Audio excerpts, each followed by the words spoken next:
అందరికీ నమస్కారం. నేను మీ బోడే ప్రసాద్ని మాట్లాడుతున్నాను. గత 5 సంవత్సరాల నుంచి ఈ ప్రభుత్వ పాలన చూశారు. ఎంతోమంది హృదయాలు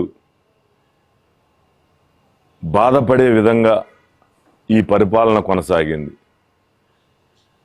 చంద్రబాబు నాయుడు గారు పట్టిసీమ ప్రాజెక్టు తీసుకొచ్చి డెల్టా ప్రాంతానికి నీరివ్వకపోతే మన పరిస్థితి ఏ విధంగా ఉండేది?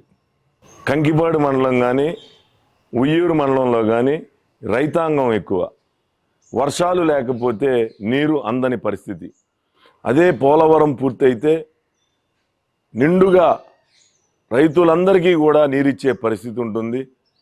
మన పిల్లల భవిష్యత్తు ఈరోజు ఉద్యోగాలు లేక, పరిశ్రమలు లేక, ఉపాధి లేక, ఐటీ కంపెనీలు లేక ఎంతోమంది బయట ప్రదేశాలకి వెతుక్కుంటూ వెళ్తూ ఉన్నారు.